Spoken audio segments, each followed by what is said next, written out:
tardes. Buenas tardes. ¿Cómo están? Bien contenta de estar aquí ahora con esta repaso. Bendito sea Dios, qué bueno. Pues esto nos va a servir sobre todo para los que no han podido asistir desde las primeras. Somos poquitos, pero como quiera esto va a quedar ya grabado y lo vamos a estar publicando para que todo el mundo vaya agarrando el hilo. Bueno, pues bienvenidos a todos a esta primera sesión introductoria. Como empezamos en este curso, empezamos con 3 sesiones introductorias, es a manera como del libro. Cuando nosotros tenemos un libro, si nosotros, por ejemplo, no tenemos la introducción, podemos entrar al libro y perdernos en pues no sé qué tantas cosas dice el libro, sobre todo en este caso la teología del cuerpo, que habla de tantos detalles, tantas precisiones que hace el Papa. Pues necesitamos una guía de lectura, algo que nos hable de los aspectos generales para no perdernos, para saber más o menos de qué nos van a hablar de sus inicios, de sus propuestas, también de sus límites, de tal manera que así podamos aprender, vamos a tener una idea general.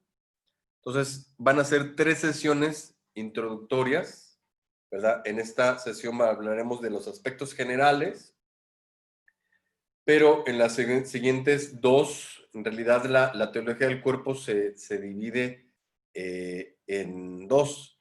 Pero bueno, vamos a empezar primero con una pequeña oración, porque ando aquí muy hereje ya, queriendo hablar yo solito sin darle chance a Dios, que aquí lo más importante es Él.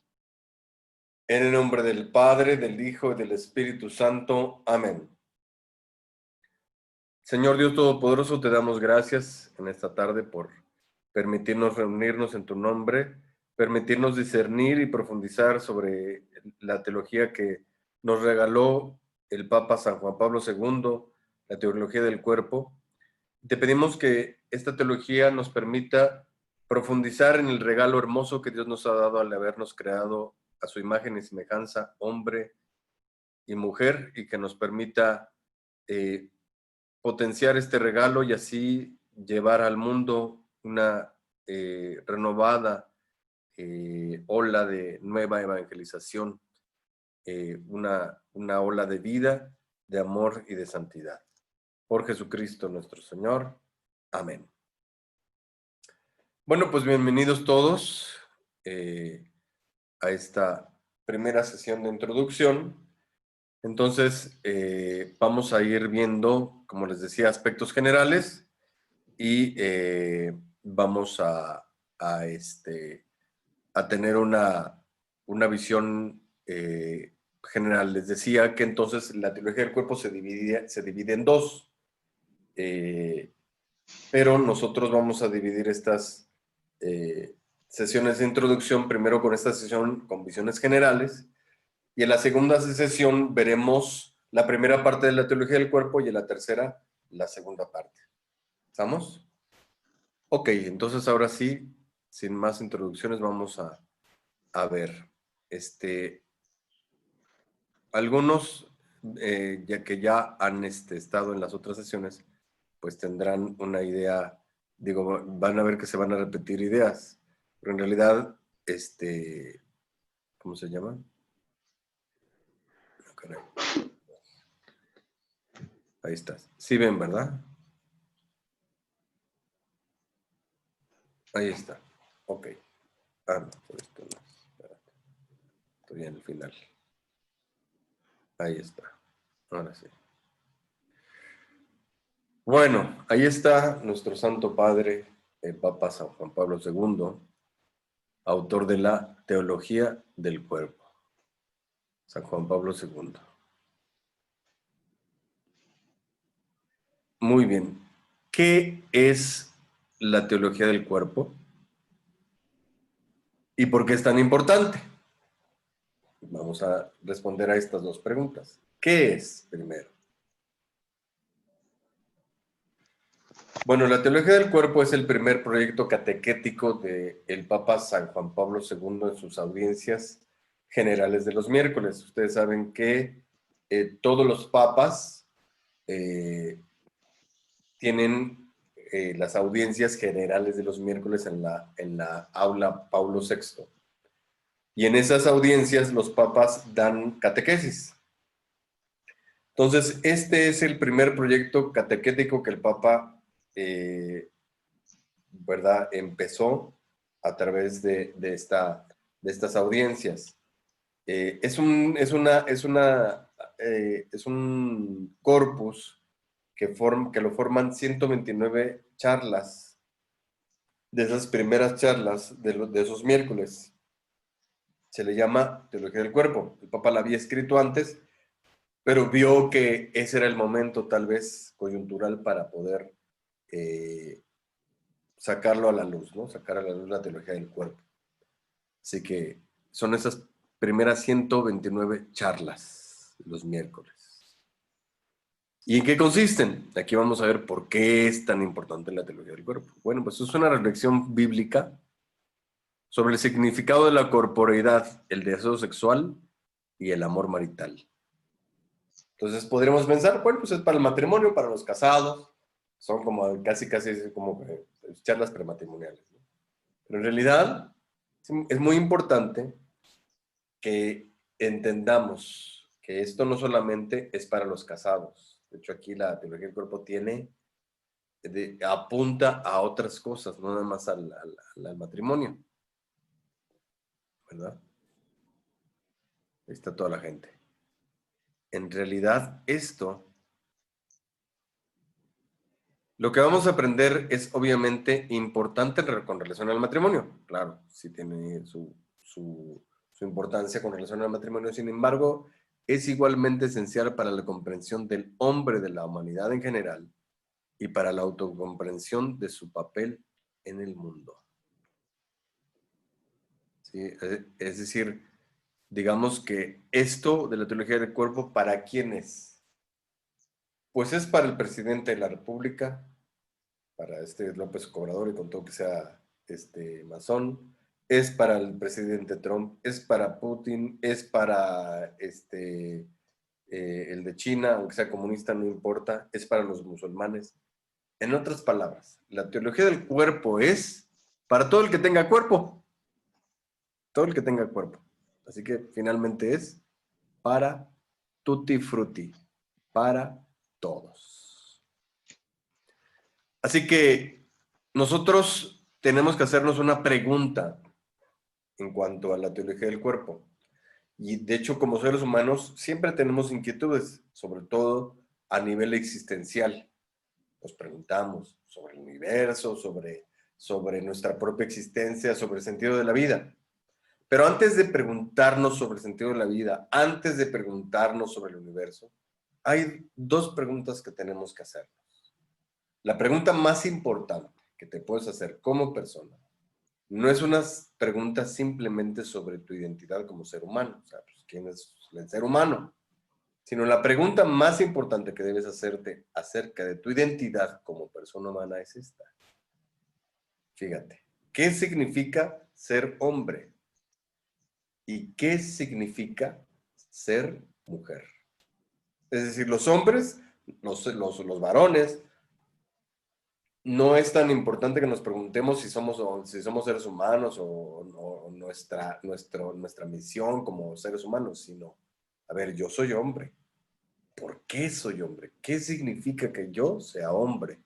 Ahí hay, digamos, algo muy importante que hay que preguntarse. Igual las mujeres.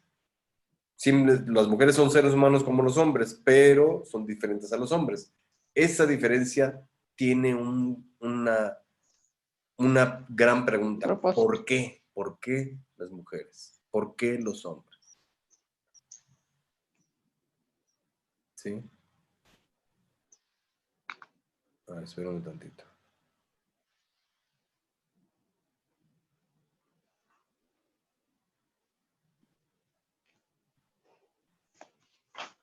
Perdón, ¿eh?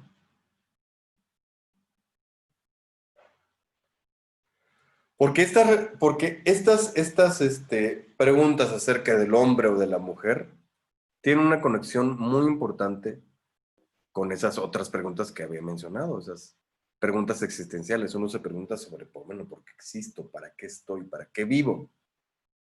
Esas preguntas de si soy hombre o mujer están relacionadas con eso. El de dónde vengo, cuál es mi origen, por qué existo, cuál es el significado de la vida y cómo debe vivirse, cuál es mi destino final y cómo lo alcanzo, por qué existe el mal en el mundo y cómo ha de ser superado. Probablemente si uno ve estas preguntas así como tal y así de primera mano, dirías, bueno, ¿esto qué tiene que ver? A ver, padre, usted dice que antes que estas preguntas, lo más importante es preguntarnos si somos hombres o mujeres. ¿Qué tiene que ver el que sea un hombre o que sea mujer con estas preguntas? Digo, ¿qué tiene que ver? Bueno, estas preguntas, esa idea del hombre y de la mujer está relacionada con la sexualidad. ¿Y qué tiene que ver la sexualidad, el que haya un hombre o que haya una mujer, con el origen de la vida, con el origen de la existencia, con su destino final? ¿Qué tiene que ver eso con el bien o con el mal? Bueno, pues ahorita lo vamos a descubrir. Pues resulta que estas preguntas, o más bien la idea de la sexualidad, tiene una relación no simplemente con el hecho de que dos personas se involucren en relaciones sexuales, o que uno sea hombre, o que o que haya una mujer, sino que el hecho de que haya una mujer o haya un hombre está hablando de el llamado a la comunión, porque eso está inscrito en nuestra sexualidad. Es decir, la llamada a la unidad está inscrito allí. Y es el elemento fundamental de la existencia humana en el mundo. Pero ¿cómo ese llamado a la comunión fundamenta la existencia de los seres humanos? Bueno, ahorita vamos a descubrir por qué.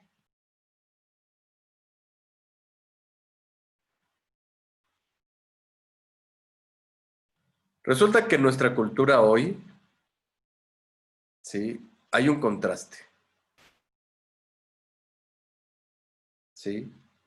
Entre una cultura de vida, de la vida, y una cultura de la muerte. Entonces aquí está cierta relación con el bien y el mal, porque bien y mal están también relacionados con la vida o con la muerte. Y entonces fíjense cómo es la cosa. ¿Por qué esto está relacionado con nuestro origen, con la vida, ¿verdad? El hecho de la comunión y todo esto. Pues simplemente hay ciertas situaciones lógicas. A ver, simplemente, ¿de dónde surge la vida? Uno podría pensar, bueno, pues Dios es el que crea el universo, crea al ser humano.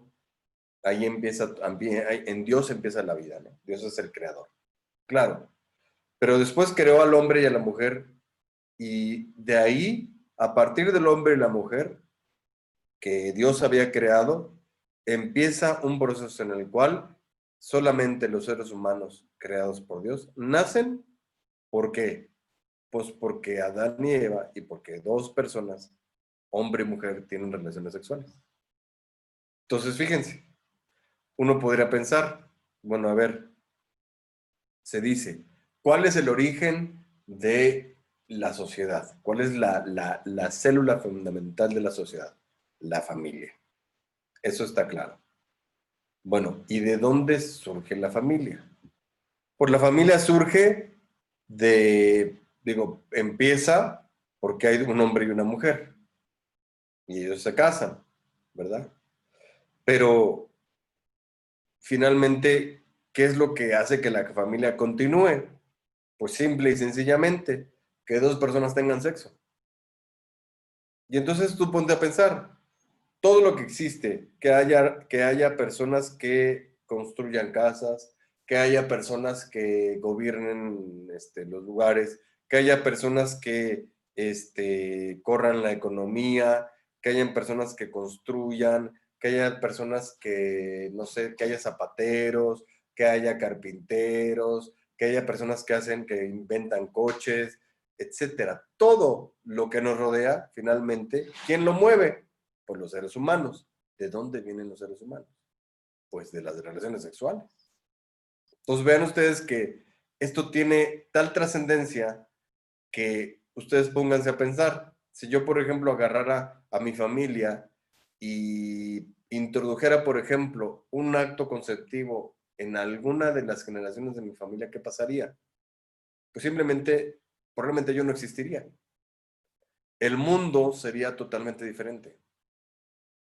Es como se dice, ¿no? Ahí está Beethoven. Beethoven es este gran compositor y por Beethoven tenemos el himno a la alegría, por Beethoven tenemos la novena sinfonía, que es una maravilla, etcétera. Todas esas cosas que hemos disfrutado acerca de Beethoven, pues fíjense que curiosamente Beethoven lo iban a abortar. Gracias a Dios, su mamá decidió no abortarlo. Pero si hubieran abortado a Beethoven, tú y yo nunca hubiéramos sabido y nunca hubiéramos conocido el himno a la alegría, por ejemplo. El mundo sería totalmente diferente. No lo conoceríamos. Nadie lo hubiera compuesto. Entonces vean ustedes que efectivamente ahí está el origen del todo. Ahí está el origen del bien y del mal, porque finalmente los seres humanos son los que hacemos el bien o el mal. El que haya dos personas que se involucren en el sexo, pues hace que las personas existamos. Y nuestra existencia en el mundo es lo que origina lo bueno o lo malo. Entonces vean que aquí el sexo tiene un carácter fundamental. ¿Se acuerdan, por ejemplo, de esta película, verdad? La película de Gladiador. Y fíjense cómo es la cosa. Nuestra cultura de hoy, habíamos dicho que vivimos en una civilización de grandes contrastes, en los que se vive la cultura de la vida o la cultura de la muerte. Y en nuestra sexualidad está una o la otra. Y así como, por ejemplo, aquí está Commodus, ¿verdad? Que era el emperador. Y entonces, en la Roma antigua, de hecho esta película es histórica, en la Roma antigua estaban en el Coliseo, estaban los gladiadores, y de repente peleaban, y si había una supervivencia, alguna cosa, si al emperador le causaba algún problema, el emperador podía bajar y podía pedir a la gente, bueno, ¿qué hacemos? ¿Que viva o que muera el gladiador? Entonces el emperador hacía esto. Digo, preparaba su pulgar. Si dejaba su pulgar arriba, el gladiador vivía. Pero si ponía su pulgar abajo, bueno, obviamente estamos hablando del poder de sostener la vida o quitarla, el poder de dar una vida o quitarla. Pues fíjense, no solamente el emperador con todo su poder tiene ese poder. Los seres humanos tenemos ese poder. Nosotros tenemos el poder, en nuestro cuerpo está el poder de hacer así o de hacer así. Para que vean ustedes la trascendencia de esto, la responsabilidad tan grande que tenemos acerca de nuestro cuerpo. En nuestro cuerpo está esa potencialidad. Pero ¿qué hemos hecho nosotros? ¿Qué ha hecho la cultura de hoy? Pues la cultura de hoy le ha puesto un no, ha rechazado la vida, ha rechazado la cultura de la vida, ¿verdad? Es decir, en nuestra cultura ha hecho muera. Desafortunadamente nosotros, para poder, para pensar acerca de lo que es el mal o el bien, ¿verdad? Es decir, ellos han rechazado la vida, pero también nosotros a lo bueno también le hemos puesto un no. Hemos dicho que no. No solamente la cultura de hoy ha rechazado la vida, también nosotros, en un sentido, nosotros al rechazar el mal, lo que hemos dicho es no, no al mal. Pero el problema de nuestro tiempo es que si tú, por ejemplo, simplemente dices que no, Digo, tú ponte a pensar en los chavos de hoy, hablando de sexo. Cuando uno tiene sexo irresponsablemente, probablemente tengas la posibilidad de hacer así, ¿verdad? Porque una de dos, o le metes anticonceptivos o le metes al aborto. Entonces, en ese sentido, pues, ¿qué ha predicado la generación anterior a la que vivimos hoy? La generación anterior a la que vivimos hoy ha dicho, no, el sexo es malo, no hay que hacerlo, no hay que involucrarse en el sexo. Bueno, hoy a los chavos tú les predicas eso y lo único que te van a decir, no, pues eres un retrógrado, eres un cerrado. Digo, la televisión, Netflix, ¿cómo se llama? Amazon, todos los streaming, ¿qué te dicen? No te dicen que no. ¿Qué te dicen? Sí, hazlo, sé libre, tú vive tu sexualidad, lo que quieras. Y entonces si nosotros les entramos a los chavos diciéndoles con el discurso del no lo hagas, eso está mal, pues te van a decir, ay, chale, bye bye. Entonces ya hoy esa predicación del no es tan afortunada, no es tan escuchada. Y entonces en el pasado, por ejemplo, nos decían, no, es que no lo hagas porque el sexo es malo, tu cuerpo es malo. Y ahí, por ejemplo, estaban los chavitos, ¿no? De repente el chavito, el niño, el bebé, el niño de 4 o 5 años, ¿no? Que pues está investigando, explorando su cuerpo, de repente pues ve para allá abajo y dice, pues aquí está mi ring, ¿verdad? Y entonces el papá, la mamá le dice, no, déjese ahí, no se estén tocando, eso es cochino, no, eso es feo. Caray. Entonces el niño empieza a pensar, caray, no, pues entonces mi cuerpo es malo, mi cuerpo es feo, es cochino. Y entonces ahí está el discurso del no. Resulta que eso es una muy mala idea, porque en realidad nuestro cuerpo no es malo, nuestro cuerpo es bueno. Y por eso es que nosotros, como la generación de hoy le dice a todo que sí, le dice, no, pues tú quieres tener sexo, ten sexo. Quieres tener con un hombre, con un hombre, con una mujer, con una mujer, con un perro, con un perro. A esa libertad, ¿verdad? Nosotros no simplemente le podemos poner un no, sino hay que dar el sí. Y el sí es que el cuerpo es bueno. El cuerpo tiene una puerta a algo maravilloso. Por eso es que en ese sentido, caray, o sea, ya no me van a dar el discurso del no. Por eso es que en la teología del cuerpo es una revolución. Es una revolución sexual. Si se dan cuenta, nosotros hemos vivido la revolución sexual y eso nos ha tirado a estos excesos y a estas aberraciones que estamos viendo hoy, que inclusive ya le andan tirando hasta sexualizar a los niños y toda la cosa.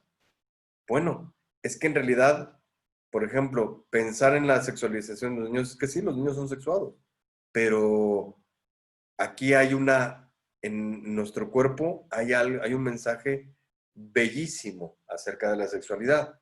No como nos lo están diciendo, sino un mensaje diferente. Entonces ahí está. Entonces, pero fíjense, la teología del cuerpo.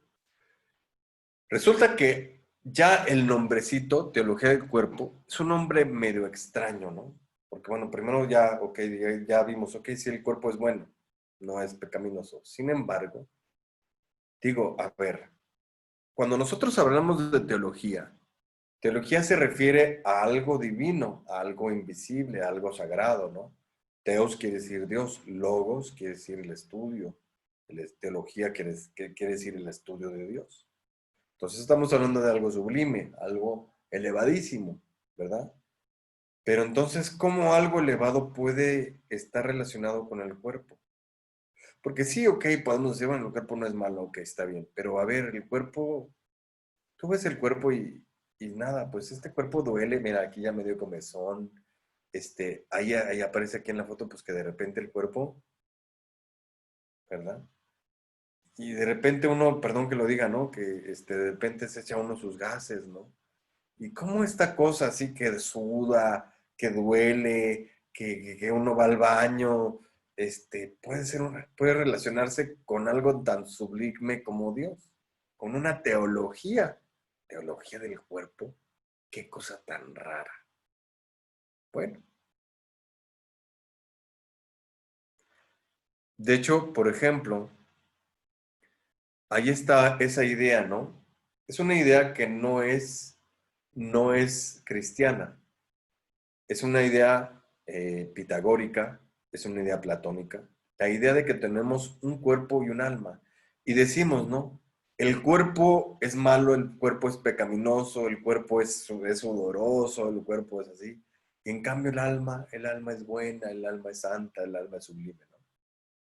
Pues déjenme decirles, esa idea es una idea de los pitagóricos, es una idea de Platón, no es una idea cristiana. De hecho, hace mucho tiempo la iglesia, esta idea de que el cuerpo es malo y el alma es buena, de esa idea de que el cuerpo es la cárcel del alma, ¿verdad? De que nosotros, imagínense, se entiende como esto, ¿no? Como que nosotros, el cuerpo es como una maquinita y nosotros somos el alma. Imagínense que cada mañana pues yo me meto en la maquinita y la voy moviendo como si tuviera unos controles, una palanca, a ver, mueve la mano, otra palanca, mueve la cabeza, ¿no? Y en realidad yo soy el que estoy adentro, ¿no? Y esto pues nada más es un carrito en el que yo voy andando. Es una herejía, eso es una mentira. Nosotros no es que estemos dentro del cuerpo, es que el cuerpo somos nosotros. Nosotros somos cuerpo, ¿sí? Es decir, a ver, les voy a hacer una pequeña pregunta, ¿verdad? ¿Ustedes ahorita pueden ver mi alma? A ver, abro micrófonos para ver si me pueden contestar. Al fin que somos poquitos. Espérate, déjame.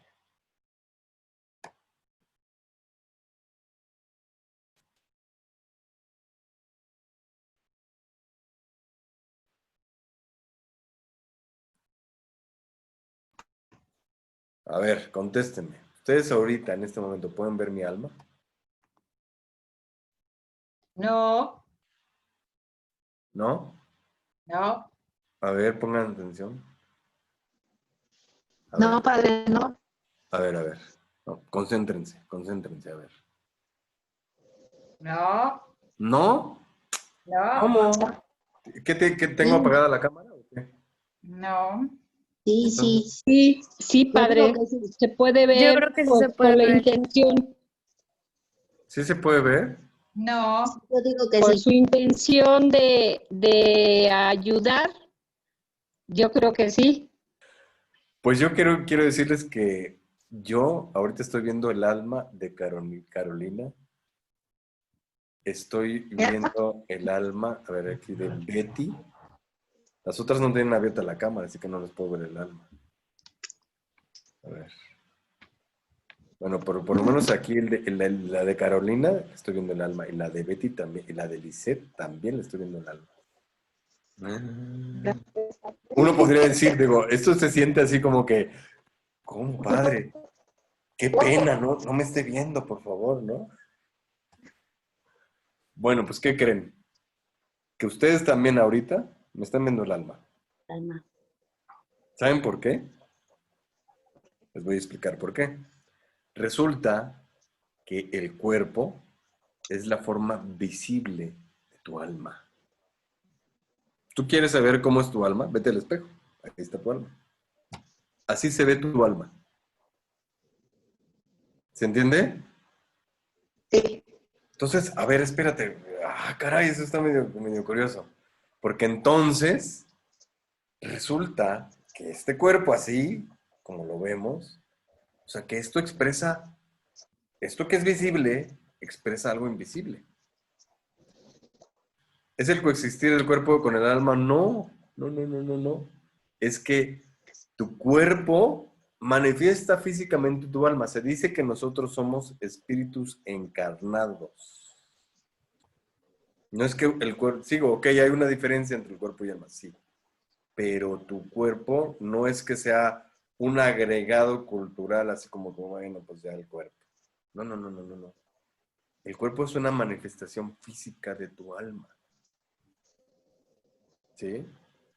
Entonces vean, ¿Qué tan importante será el cuerpo? Que vean que, por ejemplo, tenemos a la iglesia, ¿no? La iglesia es espiritual y nos hablan de la santidad y de la salvación, pero resulta que la iglesia, para traernos la salvación, para entrar en el proceso de la salvación, ¿saben qué hace la iglesia? La iglesia nos muestra la salvación, no simplemente nos habla de una salvación así etérea y espiritual, ¿no? No, la iglesia nos las muestra. Por ejemplo, ¿con qué elemento nosotros entramos a la iglesia? Espérame, déjenme hacerlo aquí. ¿No?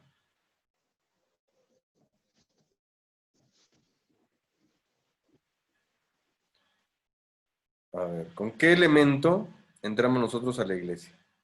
Con el agua. El agua es un elemento físico, no es espiritual.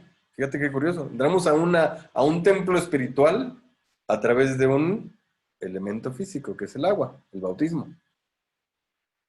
Y todos los sacramentos, ahí van. El sacramento de la confirmación es con el aceite, con el elemento físico. El sacramento de la confesión, con un decir los pecados, un elemento físico que es auditivo, sensitivo. ¿Sí? La Eucaristía la recibimos con con dos elementos físicos, el pan y el vino. El sacerdocio lo recibimos, ¿verdad? Por manos de un obispo. Y el sacerdote encarna el sacramento. O sea, yo soy un sacramento. Y finalmente, ¿dónde se manifiesta el matrimonio? En otro elemento físico. De hecho, aquí también está la unción de los enfermos. El aceite también es con aceite, ¿verdad? A ver, un segundo. Llegó el servicio de Comidinsky.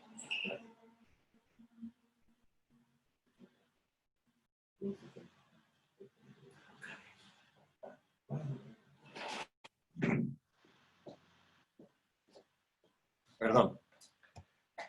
¿En qué estaba? Ah, ya. Entonces, ahí está también la unción de los enfermos, está aquí, ¿verdad? En el aceite. Y finalmente, el matrimonio está, mucha gente piensa que son los anillos, pero en realidad no son los anillos. El sacramento del matrimonio se da por los cuerpos de los contrayentes, los que se casan. Ese es el elemento físico. Si se dan cuenta, todo lo que es salvación tiene una forma visible, una forma corporal. Entonces, esto del cuerpo no está tan peleado con la idea, ¿no? La iglesia es bastante física y bastante sensual, ¿verdad? Es decir, de los sentidos. Entonces, por eso nosotros podemos decir que entonces, entonces el cuerpo revela el alma y por lo tanto tiene un lenguaje. O sea, es algo, nos está comunicando, nuestro cuerpo físico nos está comunicando un mensaje. Fíjense lo que dice el Papa. El cuerpo y solo el cuerpo es capaz de hacer sensible lo invisible. Lo espiritual y lo divino fue creado para transferir a la realidad física del mundo el misterio, fíjense qué fuerte, escondido desde tiempos inmemoriales en Dios, y así para llegar a ser un signo de aquel. San Juan Pablo II. Entonces vean ustedes, el cuerpo tiene la capacidad de revelar un misterio escondido desde antiguo. Entonces, pues esta cosa tan apestosa luego tiene una fuerza muy grande, tiene un mensaje muy importante que darnos, ¿verdad? Es decir, en otras palabras, lo visible revela lo invisible. El mundo de Dios es invisible, pero Dios ha creado el cuerpo, ha creado el mundo físico para manifestar visiblemente su mundo invisible. ¿Sí? Ahora, en ese sentido, ustedes ven que nosotros, por ejemplo, todos los seres humanos anhelamos ver a Dios. Muy en el fondo de nuestro ser está ese anhelo de conocer a aquel que nos dio origen, ¿verdad? Inclusive hay gente, ¿no? Que dice, aún aquellos que no creen en Dios y que dicen que no existe y toda esta onda, no pueden evitar sentir o anhelar a Dios. Ahí tienen, por ejemplo, al terrible Plutarco Elías Calles, que persiguió a la Iglesia Católica aquí en México y que era ateo y que quién sabe qué. ¿Saben cómo terminó su vida? Pues buscando chamanes y adorando espíritus chocarreros. O sea, no podía negar, por muy negarse a la existencia de Dios, que Dios existía. De tal manera que todos anhelamos ver a Dios. Bueno, tú ves que, por ejemplo, uno puede descubrir a Dios.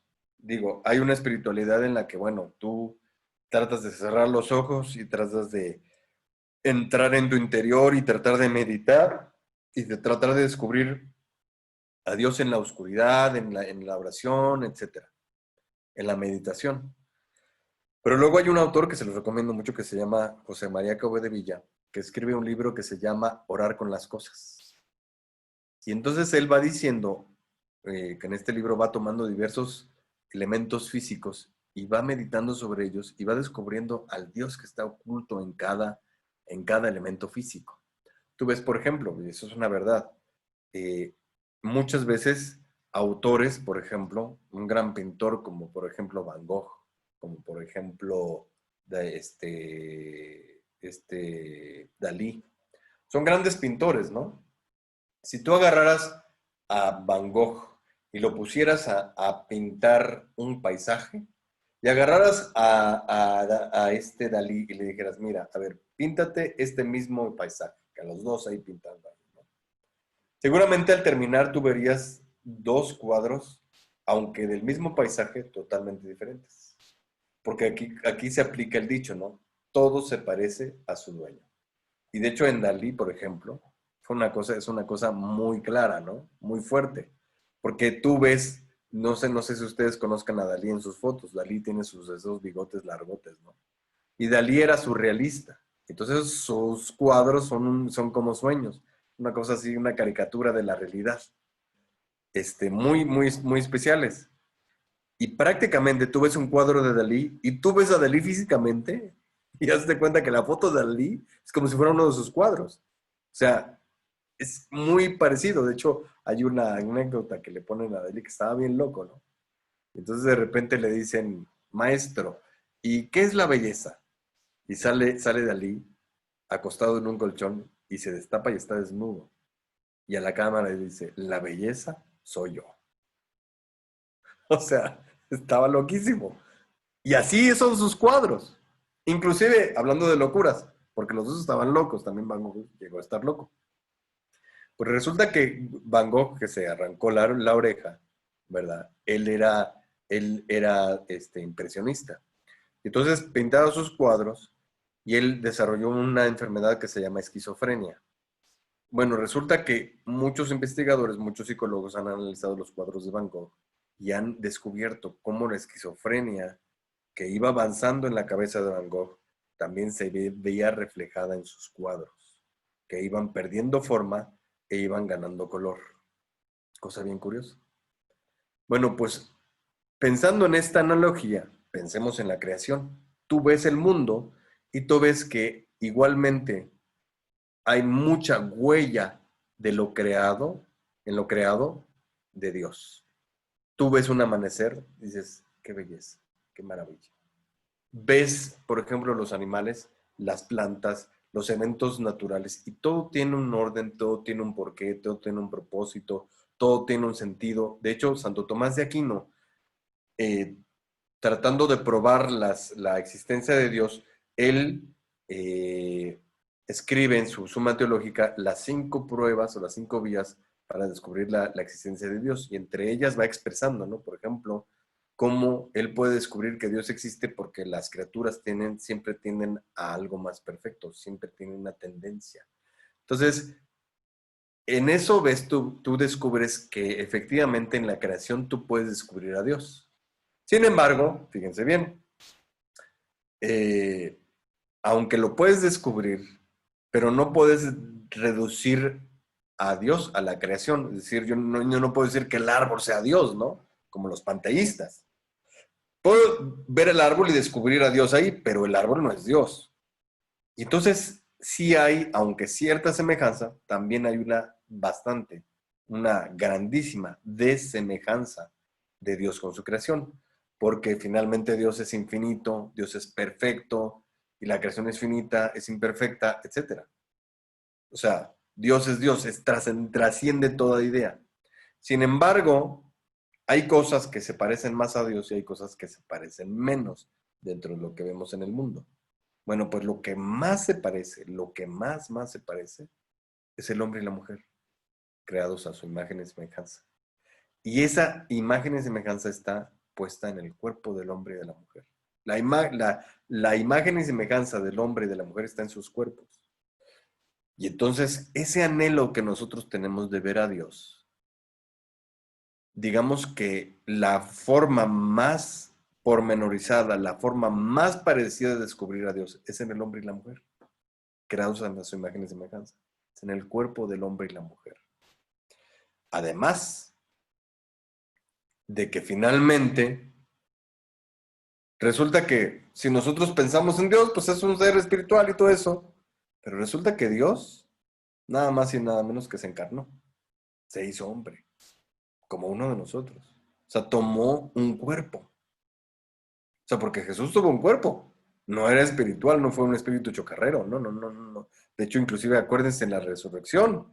Él les dice, ustedes, yo no soy un fantasma. Ellos pensaban que era un fantasma, ¿no? Yo no soy un fantasma, tengo huesos, tengo carne. Denme algo de comer. Y se puso a comer un pescado enfrente de ellos. De tal manera que tenía cuerpo. ¿Verdad? O sea que Dios se encarnó y por lo tanto tomó un cuerpo.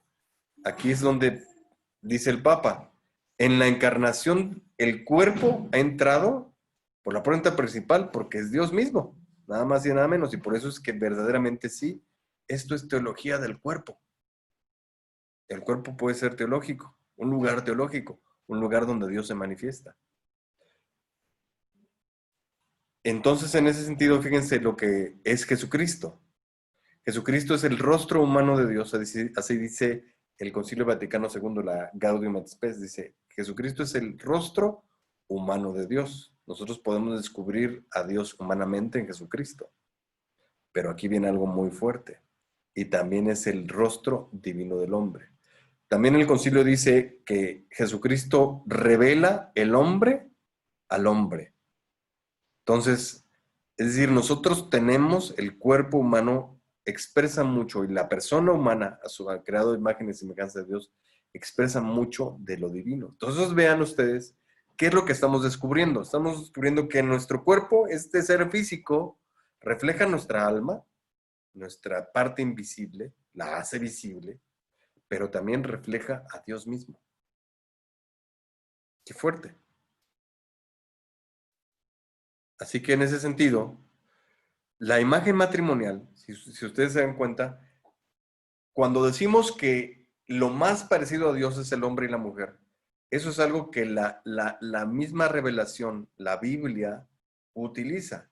Si te das cuenta, toda la Biblia utiliza la imagen matrimonial como un icono. Es decir, la Biblia empieza con un matrimonio, el matrimonio de Adán y Eva, y termina con un matrimonio, el matrimonio, las bodas del Cordero. Entonces ahí tú ves en medio de la Biblia, constantemente se está hablando del matrimonio, de la unidad. Se habla, por ejemplo, en el Cantar de los Cantares. Se habla en toda la Biblia, en el libro de la sabiduría. Se habla mucho de la figura matrimonial, porque la figura matrimonial expresa a Dios, pero también expresa el propósito de Dios.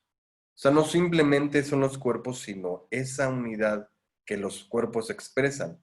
¿Qué están revelando? ¿Qué tipo de comunión están revelando? La comunión que es parte del plan de Dios. Es decir, en el cuerpo y el hombre y de la mujer, en la relación de ellos, Dios nos quería revelar algo muy profundo. ¿Qué es lo que nos quiso revelar? Nos ha revelado nuestra propia alma, nos ha revelado la imagen de Dios, pero también nos ha revelado sobre todo su plan. ¿Cuál es su plan? Fíjense que aquí nosotros, los sacerdotes, celebramos la misa, ¿no?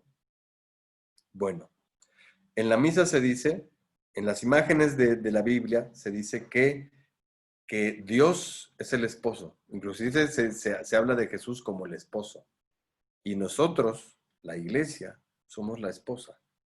Entonces ahí está una imagen matrimonial para expresar las relaciones de nosotros, las personas, con Dios, de la iglesia con Dios. Es decir, que en el plan de Dios está, y en el cuerpo del hombre y de la mujer, y en el matrimonio está reflejado, está expresado la intención que tiene Dios con los seres humanos y con el propósito de haberlos creado. Es decir, el unirse a nosotros tan íntimamente, así de íntimamente como lo expresa la vida matrimonial, la vida sexual. Entonces, fíjense aquí, por ejemplo, si decimos en el matrimonio está el hombre y la mujer, y el matrimonio se da porque el hombre y la mujer se entregan en comunión, se entregan mutuamente sus cuerpos, ¿no? Es decir, el marido le entrega su cuerpo a la mujer y la mujer le entrega su cuerpo al hombre, y entonces se unen en un abrazo en el que se hacen una sola carne. Bueno, y si Dios quiere vivir eso con nosotros, entonces quiere decir que quiere casarse con nosotros. ¿Dónde nos entrega su cuerpo? Precisamente aquí. Acuérdense lo que decimos. Esto es mi cuerpo, esta es mi sangre, que se entrega por ustedes. Que será entregado por ustedes. Entonces nosotros, cuando comulgamos, ¿qué estamos haciendo? Estamos recibiendo al esposo, el cuerpo del esposo. Y nos estamos uniendo a Dios.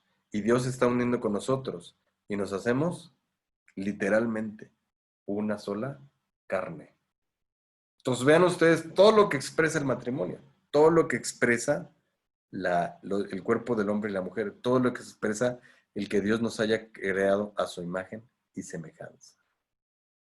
Entonces la iglesia entonces no puede ser entendida, fíjense, no solamente el matrimonio, insisto, toda la teología, todo lo que nosotros conocemos, la iglesia, el plan de Dios, está expresado en el matrimonio. En el cuerpo del hombre y la mujer en su abrazo sexual.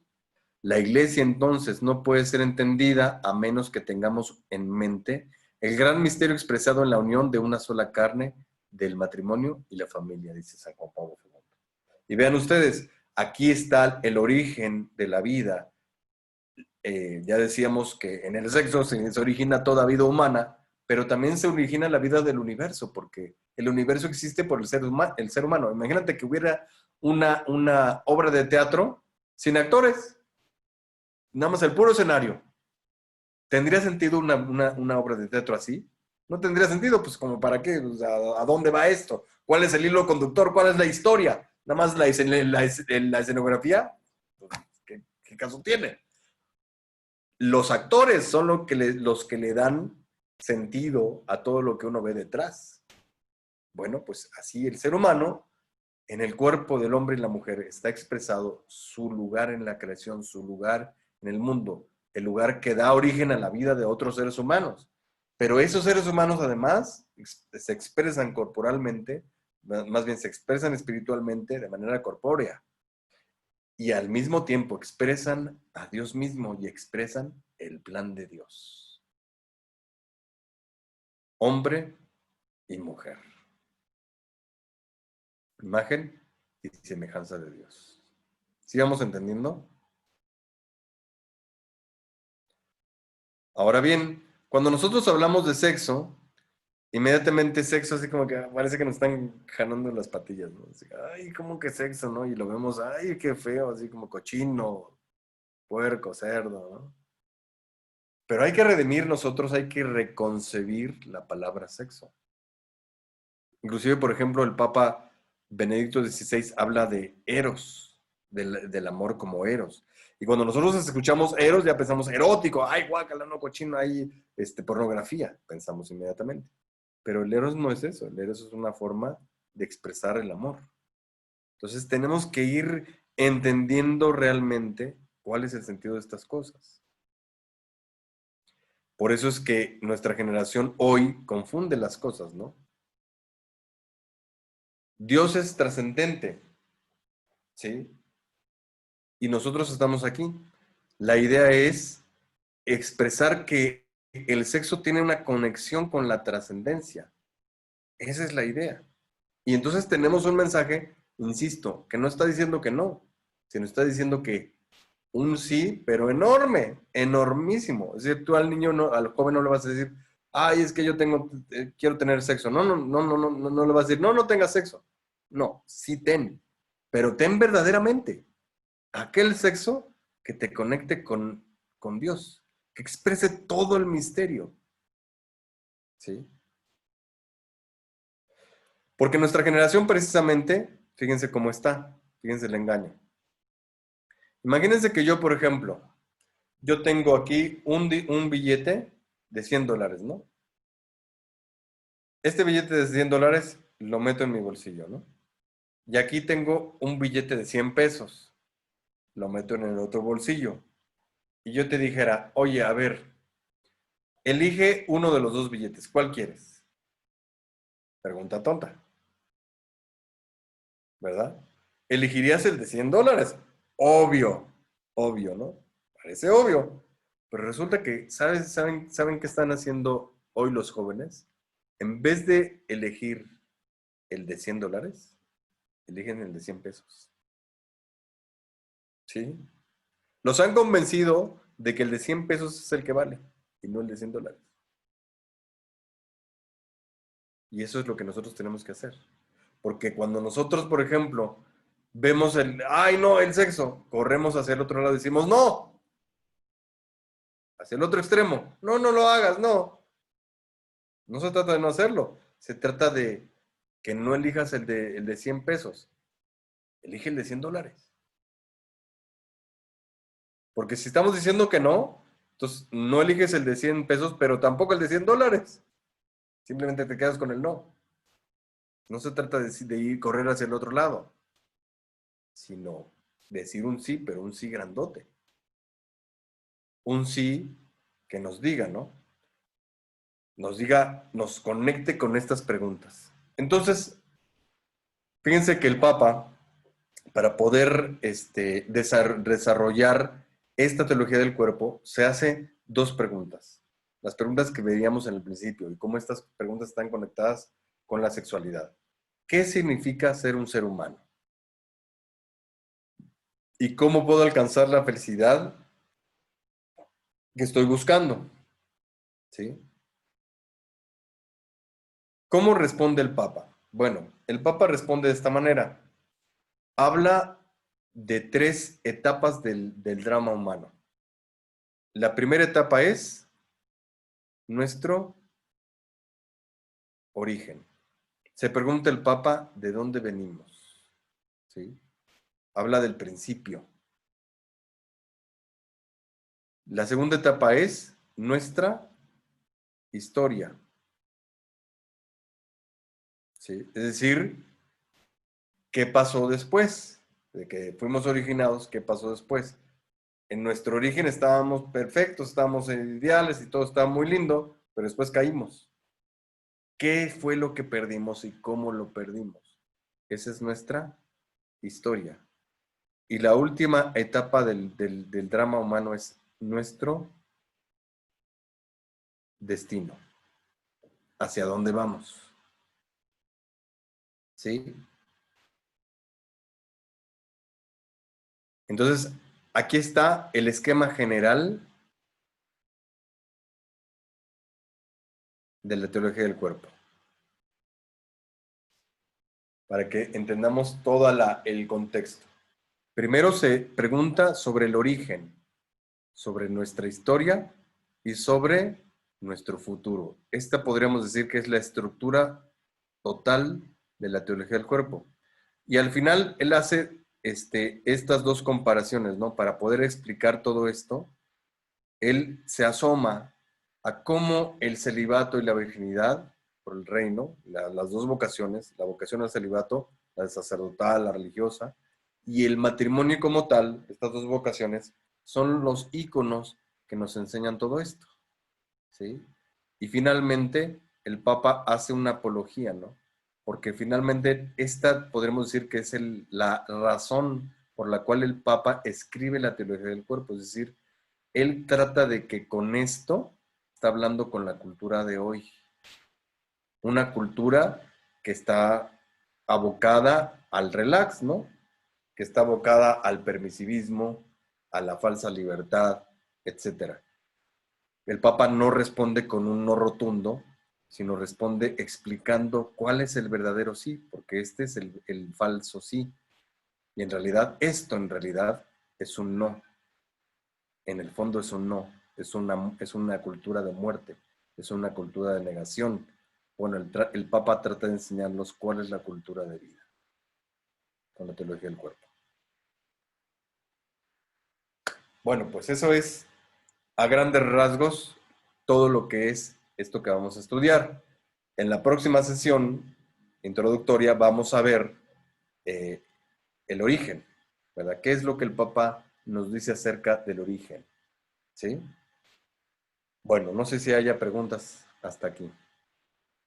¿Todo clarísimo? Ahora sí se entendió, porque me imagino que muchos, como llegaron en medio del curso, pues no sabían ni qué onda. Ahora sí ya estamos más ubicados. Bueno, muy bien. No sé si tengan preguntas. A ver, vamos a ver. Los esposos somos sacramento de Cristo y su iglesia. Sí, así lo describe la carta a los Efesios, ¿no? Incluso lo pintan como malo, me refiero a que si no eliges el de 100 pesos, está mal. Exactamente. De hecho, te dicen tonto por si no, retrógrado, si no eliges el de 100, ¿verdad? Bueno, pues esa es más o menos nuestra ponencia de hoy. No sé si tengan alguna pregunta. Vamos a abrir micrófonos, algún comentario.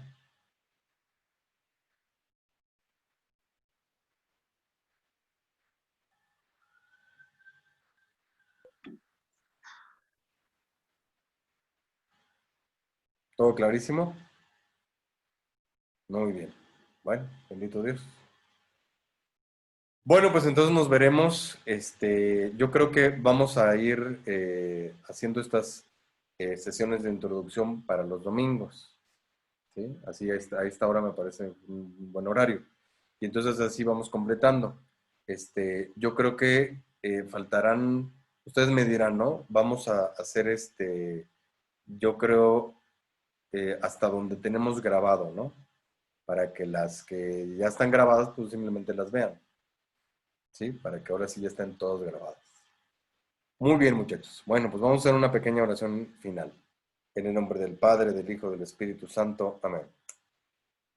Señor, te damos gracias por la oportunidad que nos has dado de conversar, de profundizar sobre esta teología del cuerpo, te damos gracias por el tiempo que nos has permitido tener para poder reiniciar nuestro curso, para poder retomar estas primeras sesiones y así tener nuestro curso de la teología del cuerpo completo. Por Jesucristo nuestro Señor. Amén. Muy bien, chicos. Nos vemos el sábado y luego el domingo. Gracias, Padre. De nada, nos vemos. Gracias.